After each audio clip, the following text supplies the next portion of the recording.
yuko yaba ari akagambane Sabe Murungi nyiri Isimbi TV yaba yaragambaniye Ndimbati nk'uko byagiye bigarukaho mu itangazamakuru binavugwa, ariko bikaza kurangira binemejwe na nyir'ubwite uyu nguyu witwa Uwihoreye Jean Bosco wamenyekanye muri sinema nyarwanda nka Deo cyangwa se Ndimbati.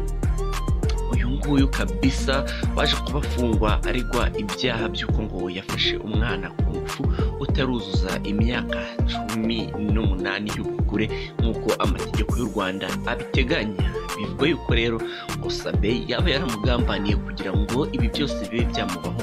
Iyi kesi yaba ayihishe inyuma yo gufungwa kwa Uwihoreye Jean Bosco uzwi nka Ndimbati. Ndagusuje cyane ukurikiye Kigali Top rero kugira ngo tukomeze kubana ahangaha kwa subscribe na share kugira ngo ibiganiro bikomeze kugeraho 5 kuri 5 tukuberaho utabashe kongera amakuru tuyakugezaho. Ndi Hero Willis ni Kigali Top. Nujye kure what's popping, what's trending, ibiki biri kuvugwa ni Kigali ndetse no hirya no hino ku isi hose. Rero Uwihoreye Jean Bosco wamenyerewe nka Ndimbati hano muri sinema nyarwanda ndetse akaba n'umukomedi ukomeye cyane uzwi cyane muri filime y'uruhererekane cyangwa se komedi yitwa Papa Sava ya Niyitegeka Gratien, yagejejwe imbere y'urukiko aho yari arimo aregwa icyaha cyo gusambanya umwana utuje imyaka y'ubukure 18 nk'uko byagenwe cyangwa se biteganwa n'amategeko yo mu Rwanda. Ndimbati rero urubanza rwe rwari rwitabiriwe n'abantu batandukanye, harimo abanyamakuru, harimo abakinnyi ba filime, abastar mu ngeri zitandukanye, harimo ba Papa Sava, ba Mama Sava, abo bagiye bakinana mu mafilime atandukanye, abo bastar bagiye babana mu buzima butandukanye. Baje kumva urubanza nk'uko byari bimeze nyine, byatangiye nyine bose bikusanyije baje kumva, ariko nyine bategereje icyo ucamanza ari buvuge yuko bagomba kwinjira, ariko byaje kurangira binjiye, urubanza ruratangira, ariko nyine ntabwo rwarangiye kubera yuko urubanza ruzaba rukomeza mu cyumweru gitaha kuwa mbere ku isaha y'isa 5 hano i Kigali mu Rwanda. Nuzabe kure rero kugira ngo byinshi cyane tubikugezeho, ariko Uwihoreye Mustafa Jean Bosco umenyerewe nka Ndimbati yavuze yuko ibi bintu byabaye ari akagambane yagambaniwe na Sabe Murungi. Avuga yuko mbere yakiriye telefone y'umukobwa amubwira yuko ngo agomba ngo kumuha amafaranga agera kuri 5 miliyoni. Ikindi ngo akamukodeshereza inzu y'ibihumbi 300 ku kwezi, akazajya amushakira n'umukozi ngo wize wabizobereyemo, ariko Ndimbati amubwira yuko aya mafaranga ari menshi cyane atabasha kuyabona. Nyuma yaho gato yaje kwakira nanone mu telefone y'uwitwa Sabe Murungi nyiri Isimbi TV kuko yari yakoresheje ikiganiro cyangwa se interview uyu mukobwa bivugwa yuko Ndimbati yamusambanyije. Arangije amagara Ndimbati amubwira yuko ngo agomba kumuha amafaranga agera kuri 2 miliyoni cyangwa se ngo ikiganiro cyangwa se no makuru amureba ayashyire ahagaragara, ino nkuru ayigurishe, kandi ibi ngibi bishobora kugiraho ingaruka. Ndimbati rero yamubwiye yuko ayo mafaranga atayabona, niko Sabe yarahise ayishyira hanze, ibintu bibasaga.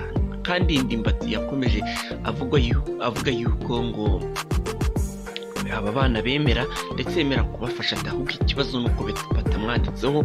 Ni urubanza rwaje kuzamo undi mugabo nawe w'umushoferi avuga yuko aba bana ari abe, ariko nyine bapimye DNA baza gusanga ko abana ari Ndimbati, abana babiri b'imanga. Ndimbati rero yasabye yuko yaburana ari hanze akazakurikiranwa nyine nk'uko amategeko abigena. Haza kugira abantu benshi bamwishingira, harimo n'abastar ndetse n'umugore we, yuko hagize ikiba cyose akaba yanabura yabyishingira. Umugore we nyine bashakanye w'isezerano aramwishingira, ndetse hari n'abandi bagiye bavuga yuko babasha kumwishingira kubera yuko ngo bifuza ko yaburana ari hanze ibikorwa bye bigakomeza. Ndimbati rero urubanza rwe rwaje gusubikwa nyine bivugwa yuko ruzasomwa kuwa mbere nk'uko nakubwiye ku isaha 5 z'i Kigali mu Rwanda. ubu ngubu nibyo bitegerejwe kugira ngo barebe uko byagenda, ariko uru rubanza rushobora kuzazamo na Sabin Murungi kugira ngo bamukorere iperereza nawe abashe kuba yavuga buryo ki byifashe, kubera yuko bisa nkaho nawe yamaze kwinjira muri uru rugamba cyangwa se uru rubanza.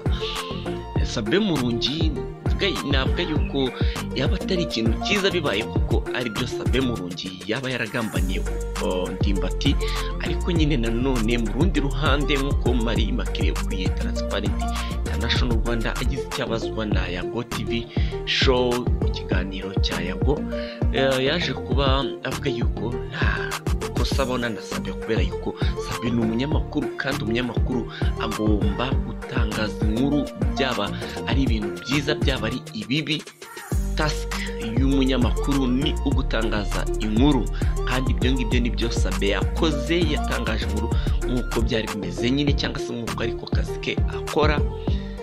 Nanjye mu bundi buryo nyine bw'akazi navuga yuko gutangaza inkuru ari byo, kubera yuko niko kazi ashinzwe, ariko nanone bibaye kuko ari byo atari ukubeshya kuri Ndimbati, atarabeshye Sabin yaramwatse miliyoni 2, yaba arimo akagambane ndetse yaba yaranamuhemukiye, kubera yuko nyine yabanje yashyize amarangamutima mu kazi atuwe akora kwitangaza mu makuru. Ibyinshi rero bizasomwa kuri uyu wa mbere, dutegereje tuze tubihanga amaso, gusa twasabira Ndimbati kugira ngo Imana izamufashe nk'uko nawe yagiye abyemera ko n'abana bemera, ndetse azabafasha uko bishoboka kose uko ashoboye. Twamusabira n'Imana kugira ngo abe yamurokora, abe yakorwa muri gereza. Byinshi rero tuzabibona mu yindi nkuru, ntuzajye kuri ibiganiro bya Kigali Top. General Hero Willis, ciao bye.